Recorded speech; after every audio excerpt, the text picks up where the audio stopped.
couple of years ago, I tried to get myself an Arbor.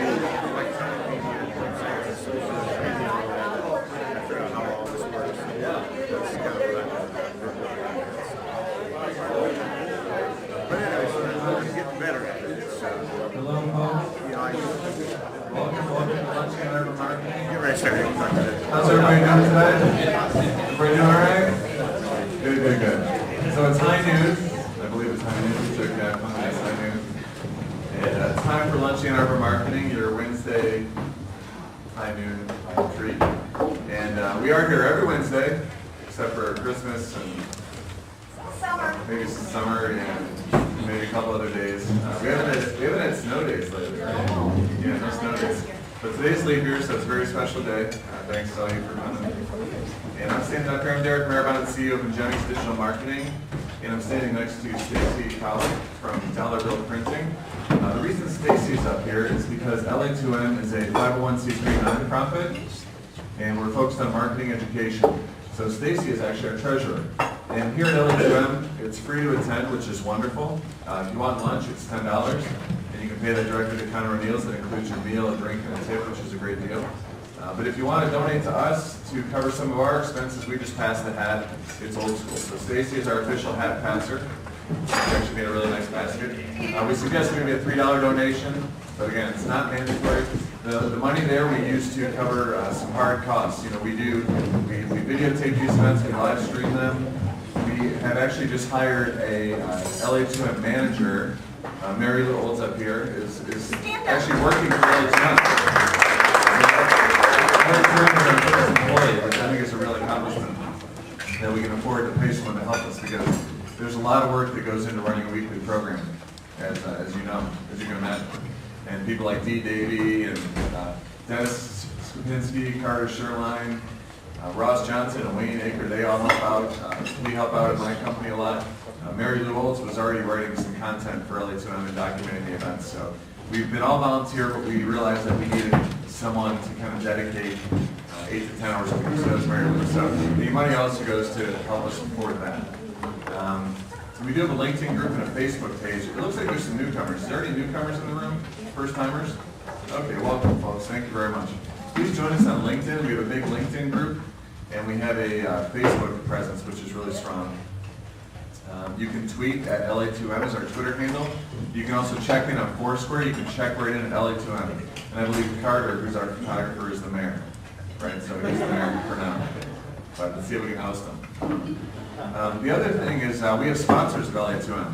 So every month we have a different sponsor. It's $200 to sponsor, which is great value. And you get your information about your company or an event. It goes out to over 1,700 people on our newsletter. And then we talk about you at the events and you get some exposure. So this month's sponsor is Lindsay Dusak, right up here up front. And Lindsay runs a design company and WordPress web design company. And Lindsay is holding a workshop about designing your WordPress website, right? And that's going to be, you want to tell us about it real quick?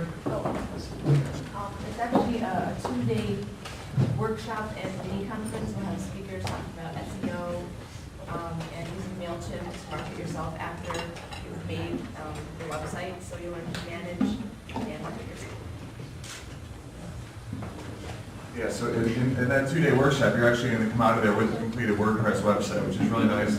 If you know any small business owners that are looking to get a website, this is a great, very cost-effective way to do it yourself in 2 days with professionals helping you. So that's Lindsay as our sponsor. Bloom Roofing is our sponsor for March. They're a great professional roofing company, and then the ride, Don was checking about the ride maybe sponsoring in April. So that's good. So anyways, I talk too much. I don't want to take away from our speaker. So today we have Ross Johnson. Ross, long time LA2M, long time Limmer. And Ross is a designer. He's a web guru. He runs a company called 3.7 Designs. And he's going to be, I think he's officially now a Michigan State University teacher, which is very exciting. Ross is going to be teaching the new driver's license with me at MSU, which is great. And then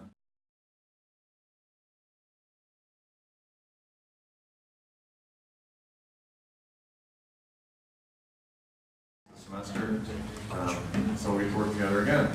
We often work together. But Ross is going to tell us some things today that I'm sure will be interesting. Something about being crazy and human beings. So let's give a big round of applause to Ross.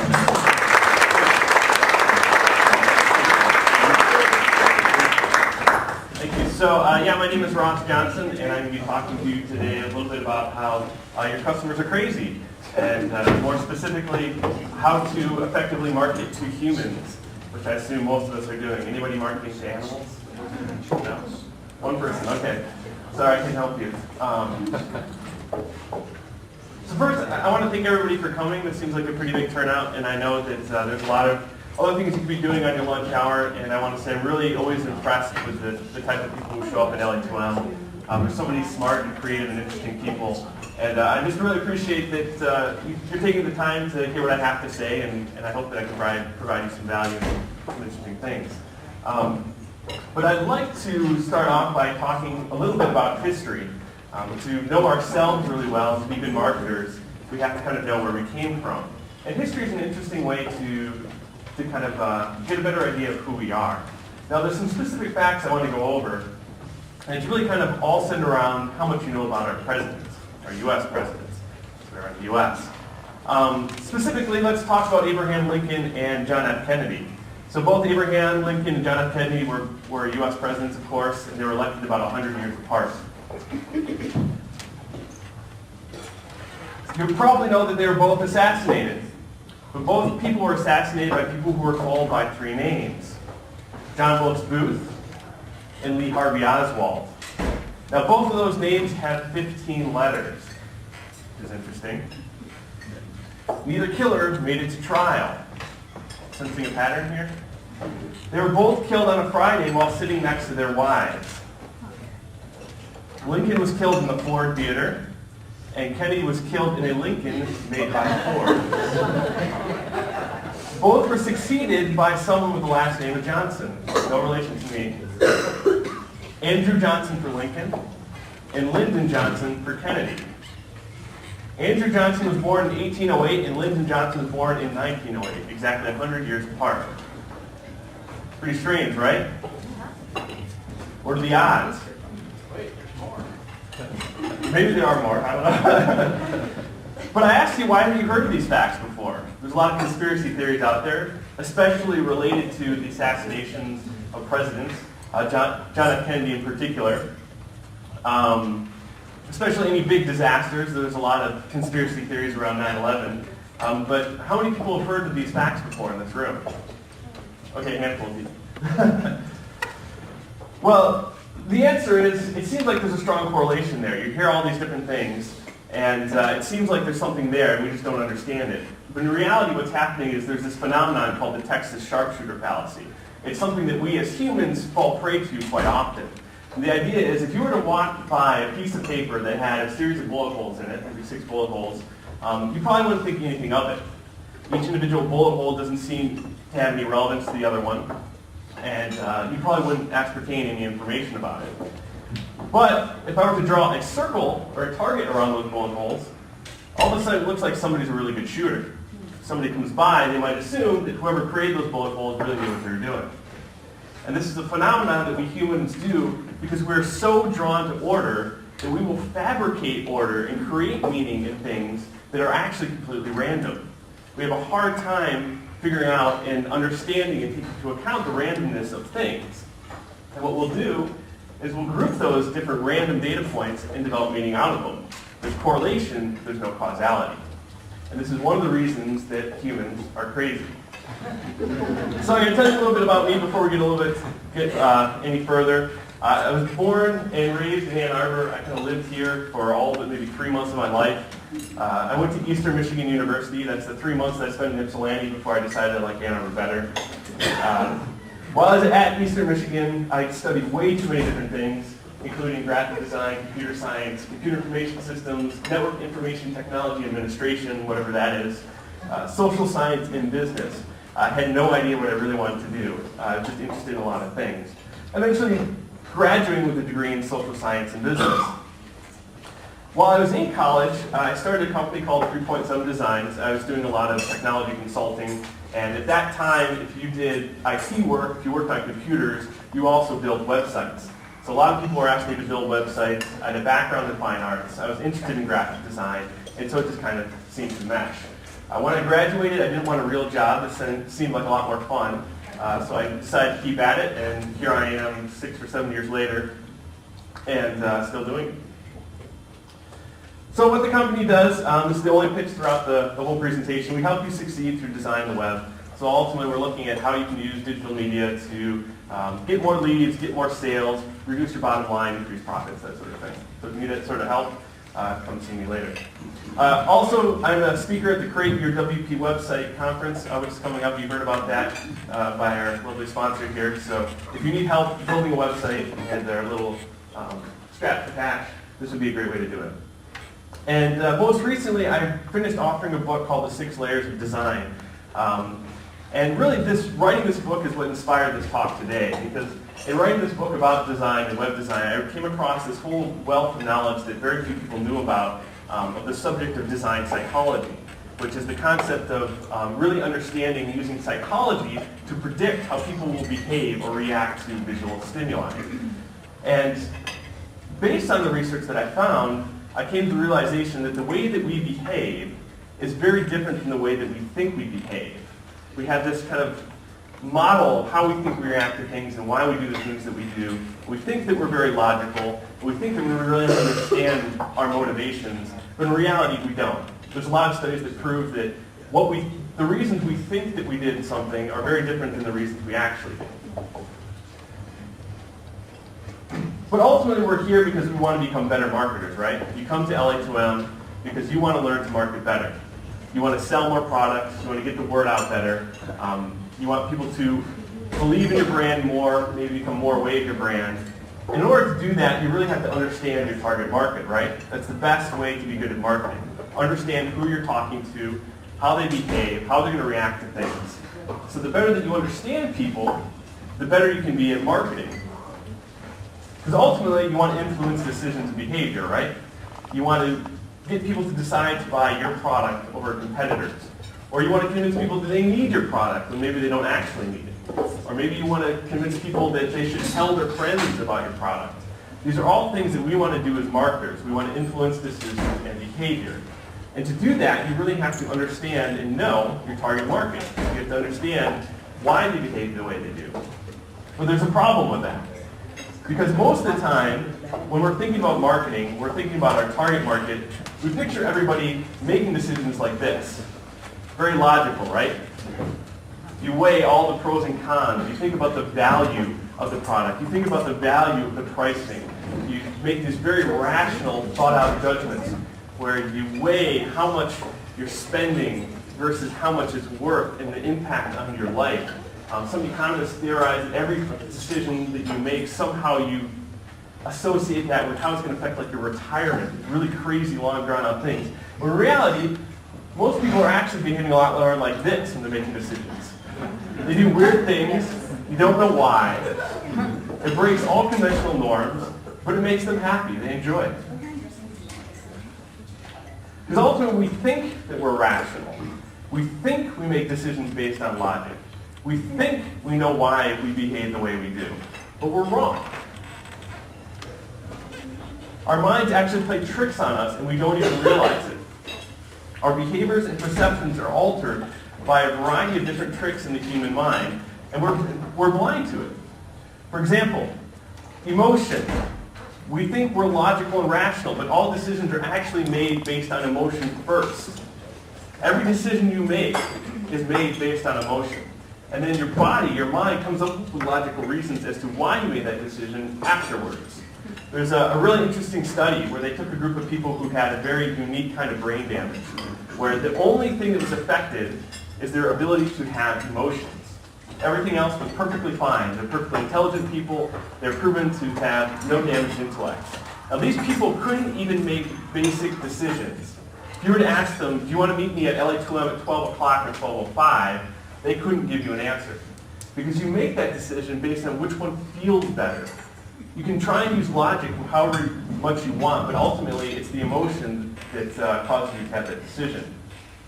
We also have cognitive biases, which are predictable patterns of thought that lead to incorrect conclusions. We don't think that they're incorrect, they just are. There's heuristics, which are mental shortcuts used to solve problems quickly. But in solving problems more quickly, we often miss key information. And then we have logical fallacies, which is where we reach conclusions without all the facts or real understanding of the situation. Very few of us know everything about a situation well enough before we actually make conclusions or form beliefs around it. And ultimately, we don't realize that this is happening. We think that we're right. Our brain plays tricks and convinces us that we're right because we want to be right. We don't like to be wrong. So ultimately, to be great marketers, we need to understand these illogical thought patterns. Because otherwise you end up promoting things that don't matter. And you promote them in ways that people don't understand. And this happens all the time. Because we differ culturally. We've had different experiences. We've grown up in different situations. We have different cultures. We have different environments. But genetically speaking, our minds are very similar. And because of that, we behave in very similar ways. And we're blind to it. So I explained decisions are used by emotion and justified with logic, and logic had nothing to do with it. So let's skip ahead a little bit and look at some examples of rational behavior. So I'm going to start by telling you a couple studies that were done at some well-known universities. And just think about your perception of these studies and what the results of these studies mean to you. There was a recent study by researchers at Harvard that showed that as people grow older, they tend to stick to beliefs and find it difficult to accept conflicting information about topics they're already familiar with. The finding seems to suggest you can't teach an old dog new tricks. Interesting. Now there's another study at the University of Alberta which shows that older people with years of wisdom and a virtual library of facts from decades of exposure to media find it much easier to finish a 4-year degree ahead of time than an 18-year-old who is contented with an unfinished, still growing brain. These findings show you're never too old to learn. Makes sense, right? Probably common knowledge. Now if you think about those two studies a little closer, they're actually contradictory, right? The conclusion of the first one is you can't teach an old dog new tricks. The second one is you're never too old to learn. So which is it? Now the truth is both those studies are made up. They're not actually real. But it kind of points out to this interesting thing that our brain does. So we're going to play a little bit of a game throughout this presentation. I'm going to ask you a question, just think true or false. Do you think that this describes you? When I learn new things, I assume I already knew them. True or false? True! This is called hindsight bias. Now it doesn't happen in all cases. There's a lot of times where you hear something that sounds logical, and it's completely new to you, but rather than accepting it as new information, your brain will trick yourself into assuming you knew it all along. Now the most common times that this happens is if you ever catch yourself thinking, oh, that's common knowledge. That makes sense. Oh, I knew that was going to happen. Oh, I already knew that.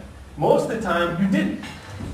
It's just when you heard it, your brain wants you to feel better about yourself, and what it does is it tricks you into thinking you knew it all along.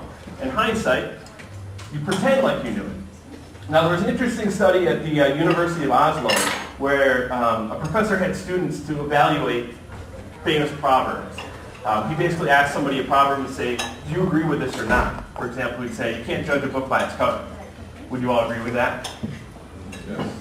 Yeah, maybe he'd ask him a couple more proverbs, and then he'd say, oh, you know, like, if it looks like a duck, swims like a duck, and quacks like a duck, it's probably a duck. Makes sense, right? Again, those are contradictory, right? If it looks like a duck, then it's probably a duck. But you can't judge things by what they look like? So it's this sense of hindsight bias, and these students basically would agree with something that was completely contradictory to what they agreed with before. Because it sounds like common knowledge, and so their brains would trick themselves into assuming that, oh yeah, no, I know that, that's common sense. So he'd even ask them very direct things like, do you agree love is stronger than fear? And people would say yes. And then later on he'd ask them, do you agree fear is stronger than love? And they would say yes. Now this is very closely tied to another kind of logical fallacy. So think about this for a little bit. I base my beliefs on a strong understanding of the subject at hand. True or false? False. Okay, so some of you probably this is called the availability heuristic. And the idea is that the more that you're exposed to something, the more important you perceive it to be. So you start to form these beliefs on how the world works, on the reality, on what's going on different aspects of anything based on how much information you're exposed to. Not what information is actually out there or what information is actually true. So the phenomenon is basically described where one's perception of how important or true something is largely dependent on how often you hear about it. This is why you can hear things several times over and all of a sudden you start to believe them, even when they might not be true at all. For example, if 1 week, every day, the news was covering some different natural disaster that was happening somewhere around the world, huge storms and tsunamis and earthquakes and that sort of thing, your tendency would think, man, there's a lot more natural disasters happening. This is crazy. Is the world going to end? But what you really should be thinking is, why does the news care so much about natural disasters?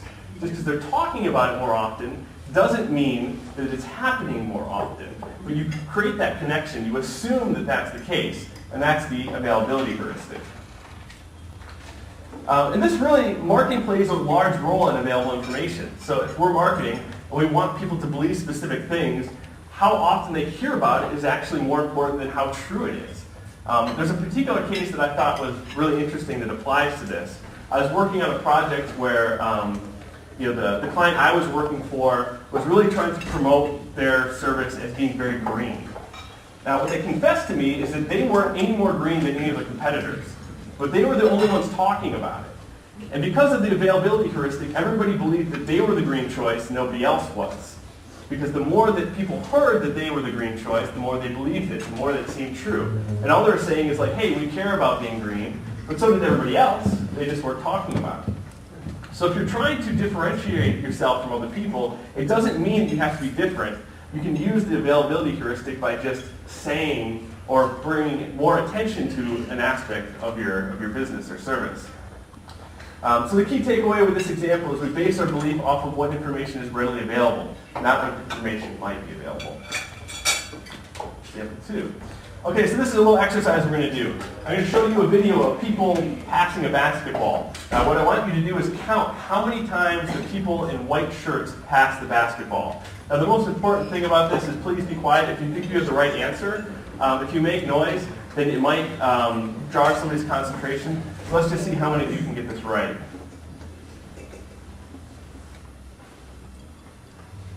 It's a short video.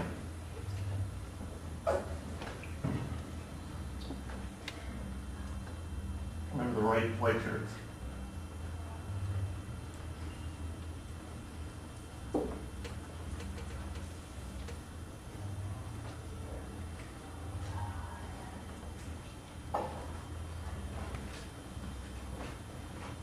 Oh no. Pause for thought. Come on, right?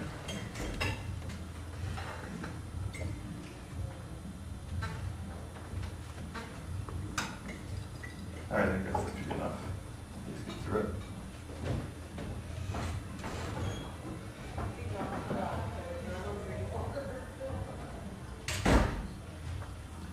Everybody think they got the right answer? 16? Is that everybody got? Yeah? No. Decided not to. Did you see the gorilla? That's right.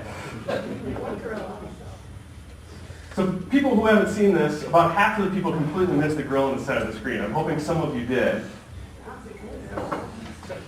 If you knew about the gorilla, you probably saw it, but did you notice the curtain changed color? Or one of the players in the black team actually left the game? Let's rewind and look again. Oh, there's the gorilla. Oh.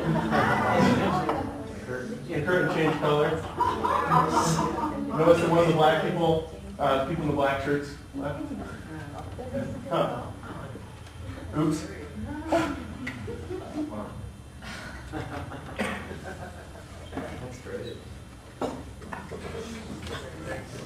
So, true or false? I'm in touch with the reality that's around me. True.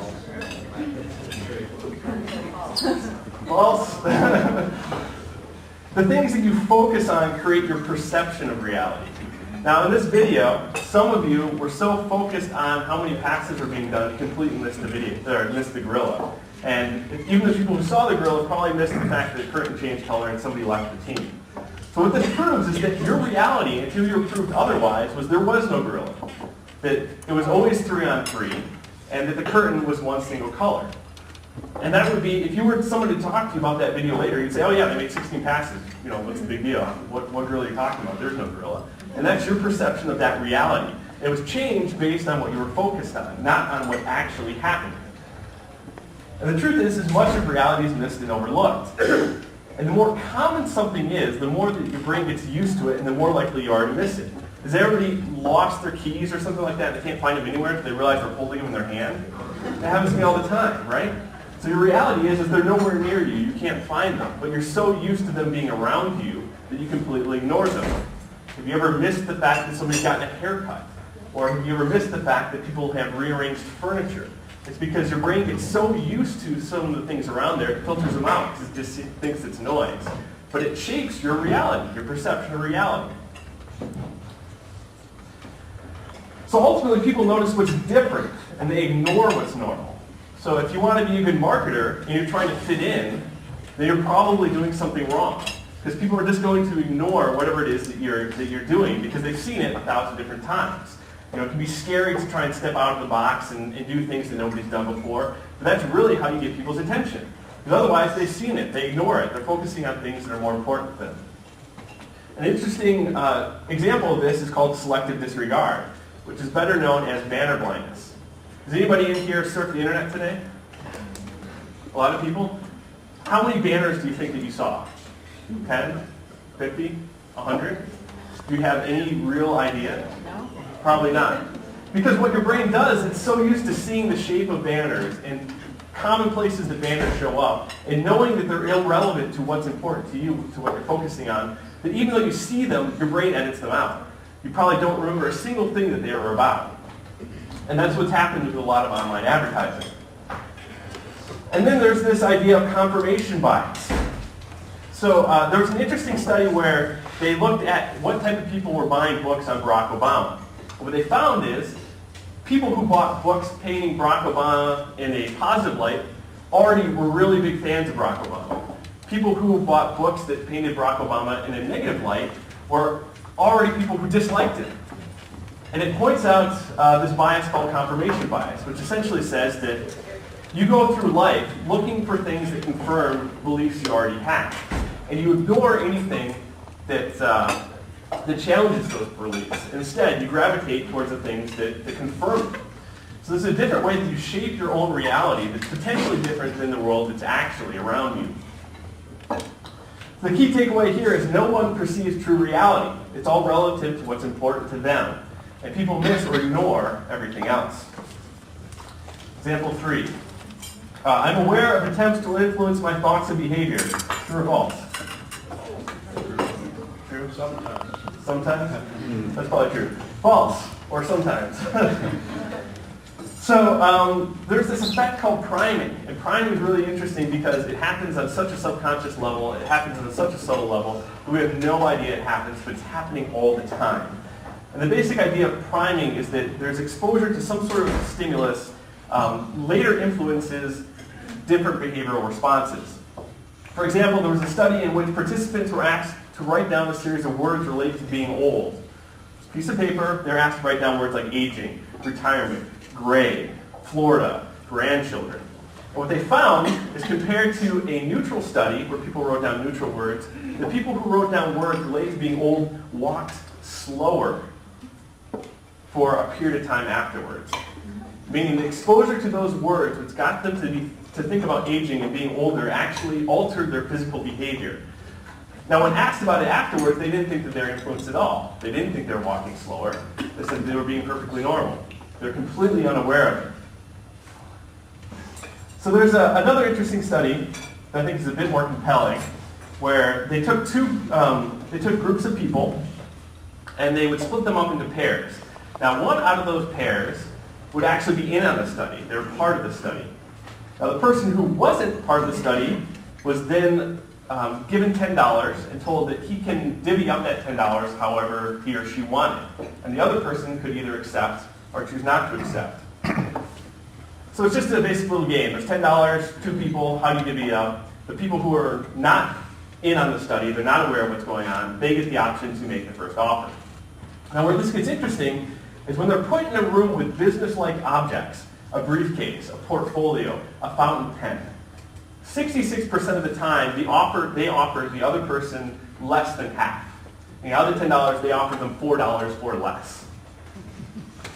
Compared to a room with neutral objects, maybe like I think it was a backpack, a box, and a pencil, 90% of the time, people would divide the money evenly. That's a huge discrepancy. So basically, the business-like objects primed the people in the study to be more ruthless in their negotiations. They started to think more about thoughts of business and earning money and revenue and that sort of thing, and it altered their behavior. Now, when asked afterwards why they decided to split up the money the way they did, they all had their own explanations as far as what was fair, their perception of being fair. Well, I got to choose, so I thought it was fair that I got a little bit of extra money. Or they would make up some excuse about the other person, saying like, well, I didn't really like them all that much. They said nothing about the objects in the room. They said nothing about thinking about business. They're completely unaware of it.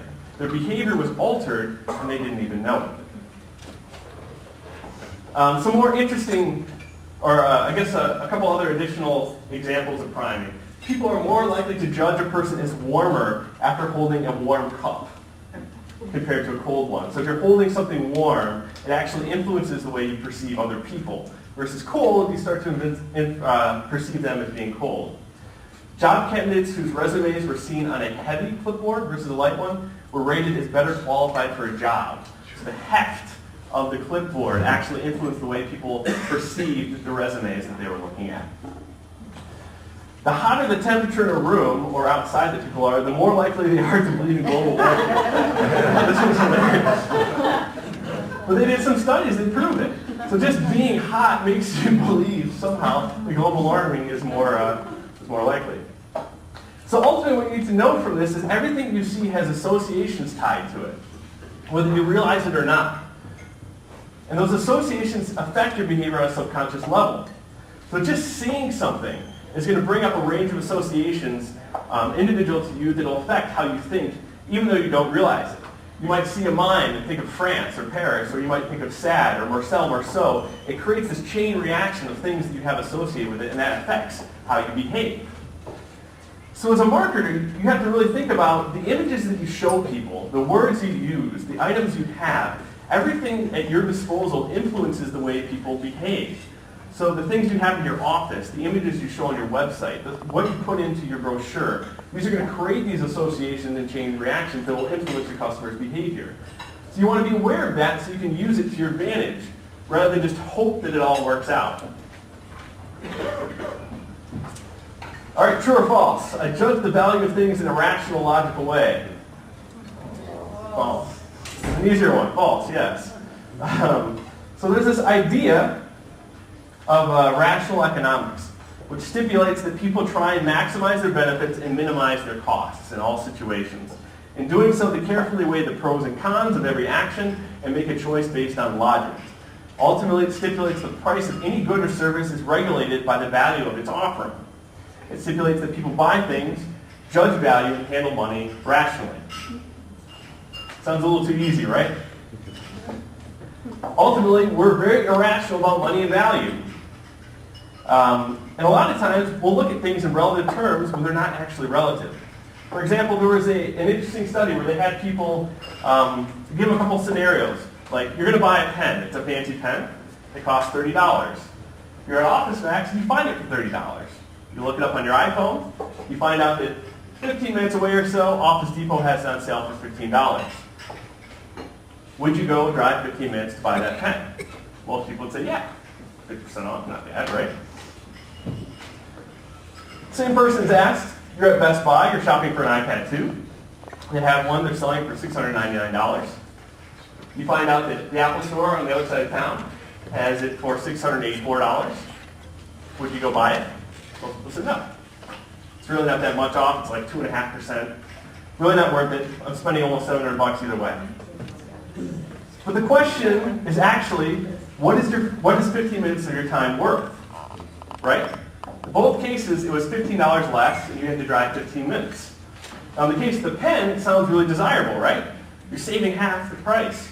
In the case of the iPad, you're saving a very low percentage. But the question for both of those is the same. Is 15 minutes of your time worth saving $15?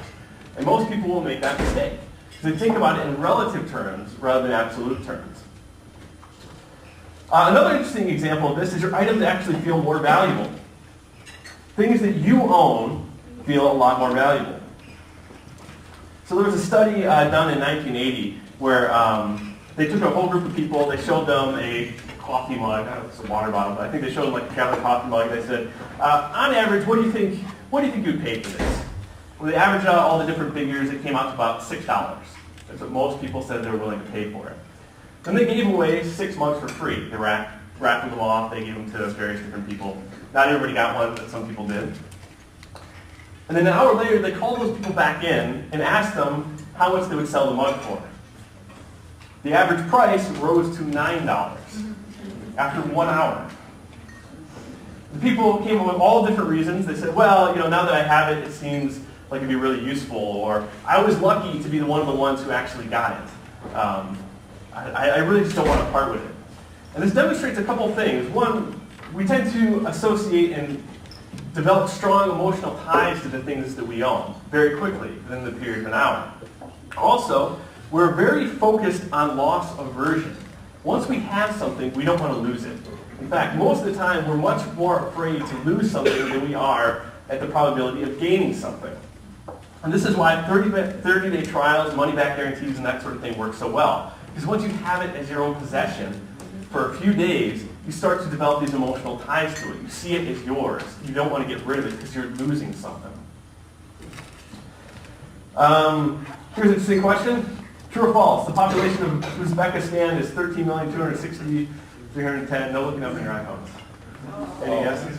False. Somebody, what do you think it is? 13 million? Okay. Interesting. So the population of Uzbekistan is actually 28,160,361. But what I just demonstrated was anchoring. So I gave you a number, right? 13 million, something or other. I asked you to come up with a guess, and the response was close to 13 million. What I actually did was set an anchor. I gave you something to focus on when coming up with some subjective assignment about what the population is. And what anchoring actually is it's a psychological term used to describe a common human tendency where we rely too heavily on an anchor, one piece of information when making decisions. So the first time we see a number or hear a number and then we're asked to make an assessment, a lot of times we'll jump back to that first number. That's our anchor. So some people might do it with odometer miles in the car. They'll really focus on how many miles, because I heard that I was supposed to get something that was less than 60,000 miles when I buy a used car. When in reality, how well the car was kept says a lot more than the odometer. We use anchors in a lot of ways to determine price and value. The first time you buy a cup of coffee, that sets an anchor. How much a cup of coffee is worth. And you start to assess the price of other cups of coffee based on that first one. How far away is it? So this can be a huge problem if you're Starbucks, right? Because coffee used to be cheap, right? Starbucks charges a lot of money.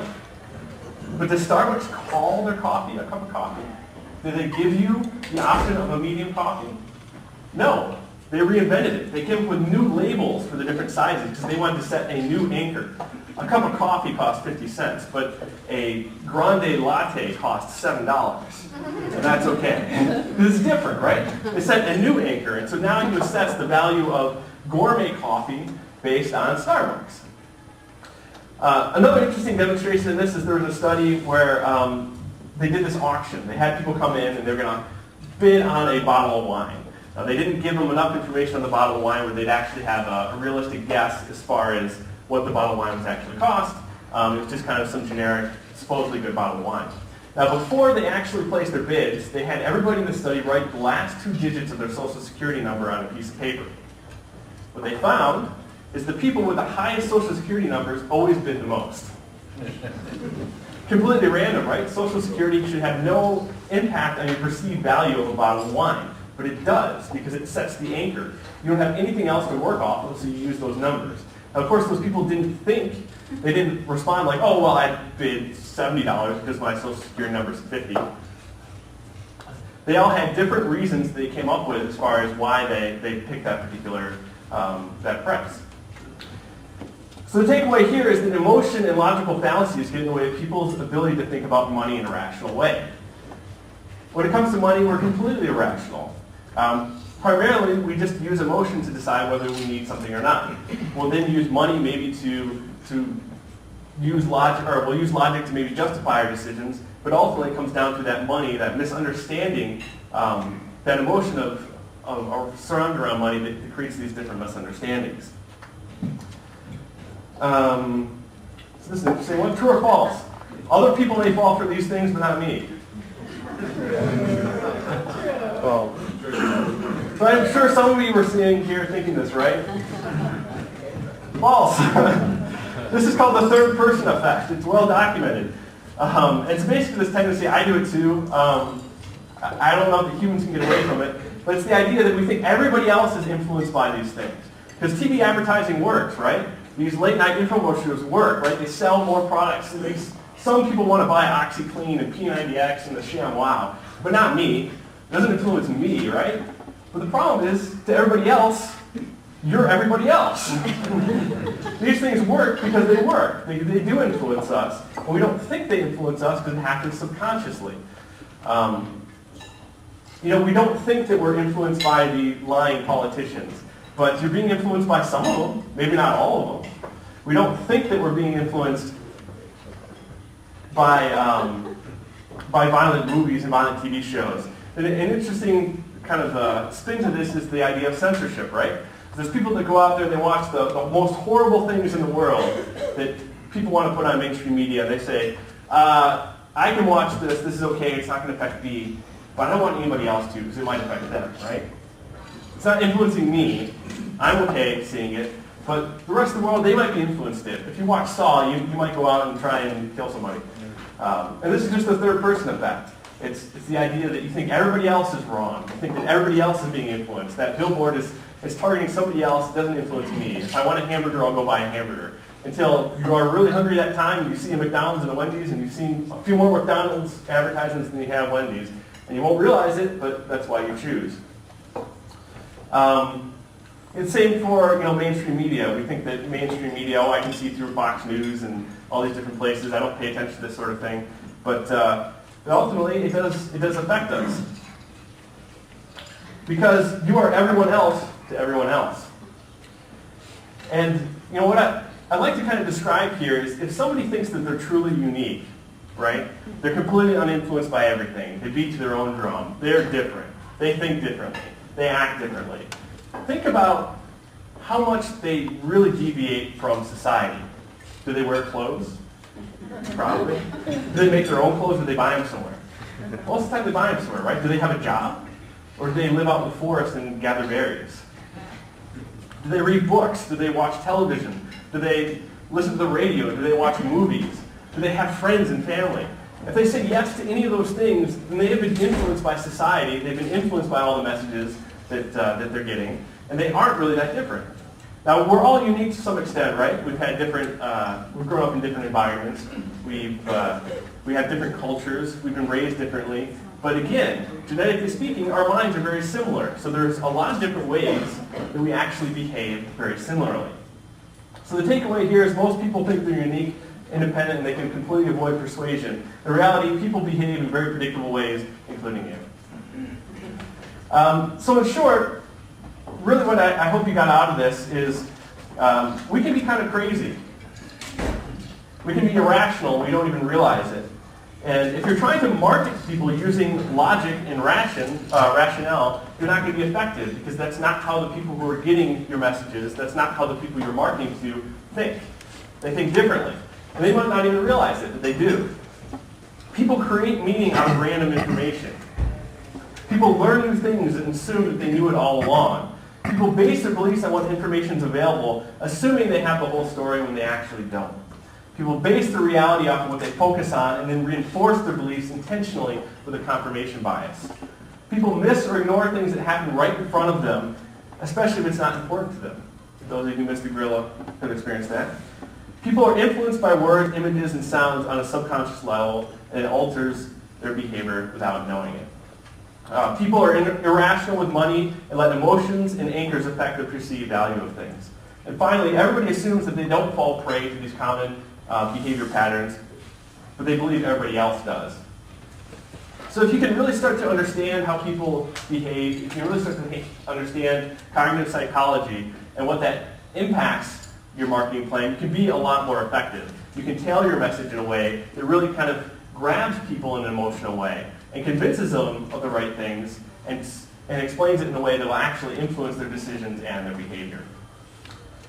Well, thank you. Hopefully you can see why.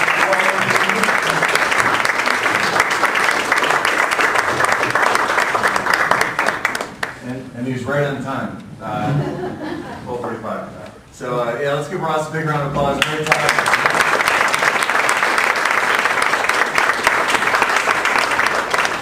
Wonderful talk. And did anyone see the gorilla standing behind him? But anyway, so now we have 15 minutes to introduce ourselves. This is the exciting speed round.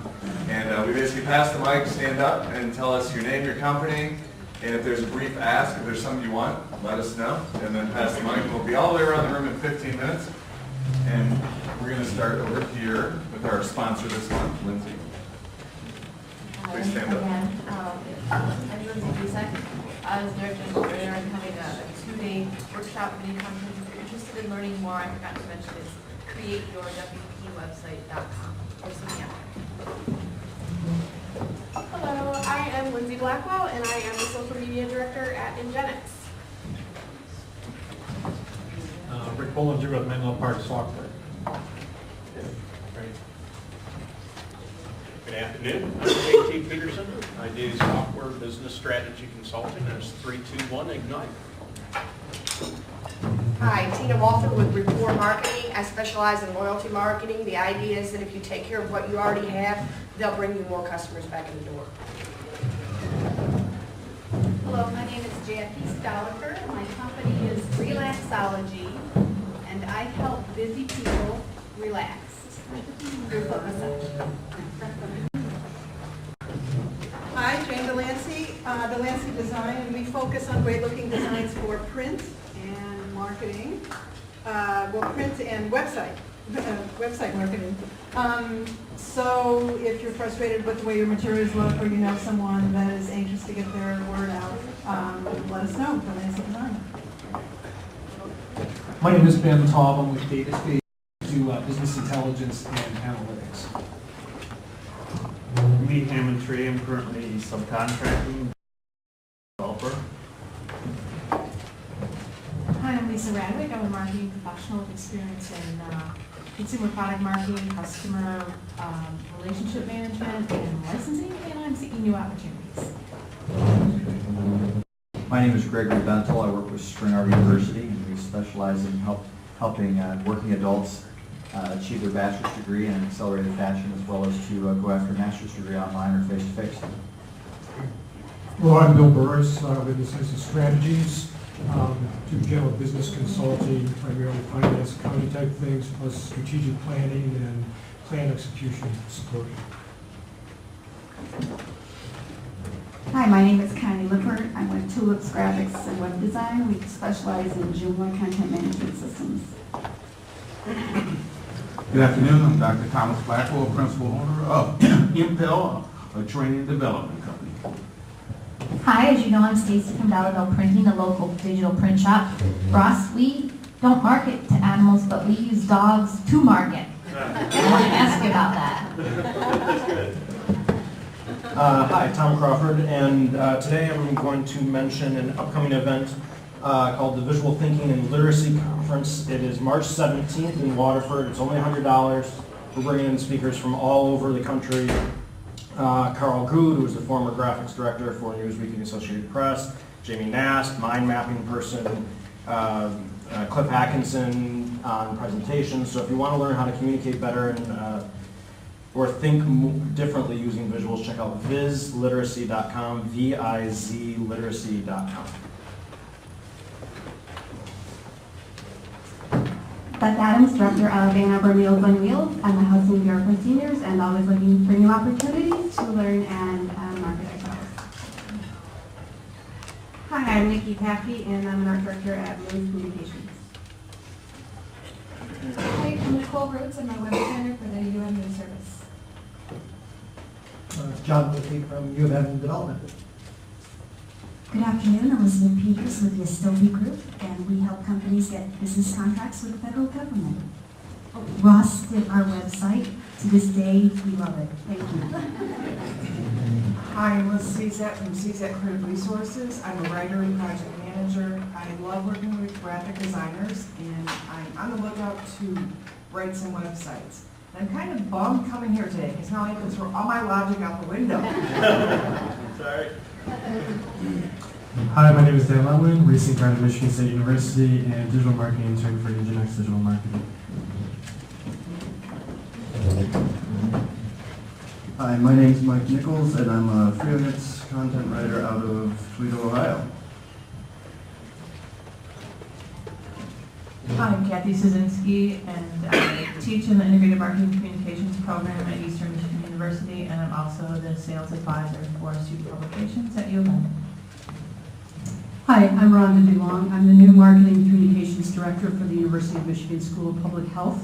And for those of you who do website design and development, I will very soon be initiating a major website redevelopment project with the help of somebody. We're looking for a sustainable content management framework plus writing and all the other services you've been talking about. Hi, I'm Ian Shirk. I work for a small search marketing, digital marketing company in Plymouth. If anyone after this wants to form a little circle and talk about banner ads, and as I noticed you pointed out the third person effect, I found that really interesting. And if you'd like to have a little discussion with that, I'd get a whole lot out of it. Thanks. Hi, I'm Taylor Mullick, and I'm the social media director at Regroup, and I really like cats. I noticed that no one ever says anything about themselves personally, so there you go. Hi, I'm Jeremy Stahl. I'm associate creative director at Regroup, and I like cats too. So. There you go, Taylor. Thanks, Jeremy. Hi, Mike Blevins. I'm with Mitri Associates. We're a biotech consulting group that helps emerging biotechs get their compounds to the clinic. Hi, Amy Ma. I do two websites, one on Don and Julie Wholesale, and another one is on children's books publishing. Hi everyone, I'm Tom Blusick. I'm a grad student in DMU's search marketing program, and I also intern with Ross at 37 Designs. Joey Hampton, I work for Torrance Learning, and we are an e-learning design and development company. I'm John Eaton with Pinpoint Planning. I do market research for product and service organizations. Hi, I'm Joyce Williams. I'm the Public Affairs Manager for Huron Valley Ambulance. We're a nonprofit nationally accredited ambulance service here in Washington County. Hello, I'm Carl Schwartz. I recently got my MBA from Michigan State and still looking for work, but in the meantime I've been working for a bunch of local organizations helping with planning some media strategy and also doing media evaluations. My name is Gil Stanford. My company is Stanford Enterprises, and what I do is I help homeowners improve the quality of their living environment by using a creative design-build approach for home improvement. So I solve problems and fix houses. So if you know anybody that's got a house that has a problem, have them give me a call. Hi, I'm Mark Johnson, principal of Markitect Me, and I'm a marketer, educator, and I do social media, and it's for the design and building products industry. Thank you. Hi, I'm Mary Lowles. I'm the new LA2M manager. If you have an interest in speaking to this group, please let me know, and I'll let you know what steps to take next. I'm also a freelance writer for hire, so if you have a writing project that you just really can't seem to manage the time to get to, please let me know about that as well. Thanks. I'm Carter Shirley from Print Studios, and I'm a commercial editorial and portrait photographer, sometimes videographer. All right, thanks. And my name is Derek Marabon, CEO of Ingenix Digital Marketing, and we're a full-service digital agency in town. And wow, what a neat group of people. Rhonda, congrats on your position. That's very exciting. And thanks to the regroup people for coming, but thanks to all of you for coming. It was great. I just love that talk. I mean, wasn't that great? Like thought-provoking and really insightful. And let's give Ross one more big round of applause.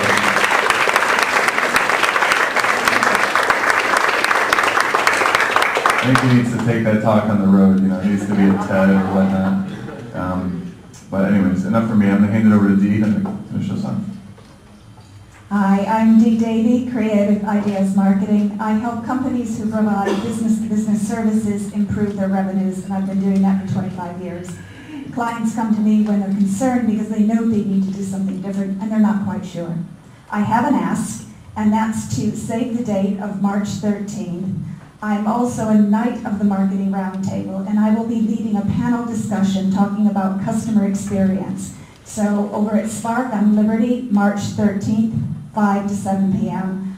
Join me, Dee Davey, and the rest of the Marketing Roundtable. It is also my pleasure to be the voice of Lunch and Arbor Marketing and introduce each week's speaker.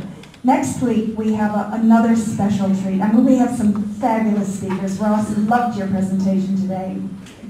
Just all great stuff. Next week, we have an equally great speaker. We have Kevin Gillespie. Some of you may have seen Kevin speaking before. He is such an enthusiastic promoter of using your own toolkit, your own personal toolkit, to get the best out of life, whether in a social engagement or whether in business. Kevin will show you how to use the things around you, the things you've learned, to develop yourself personally for a fulfilling life. Come join Kevin Gillespie and LA2M next week at Lunch and Arbor Marketing. Thank you.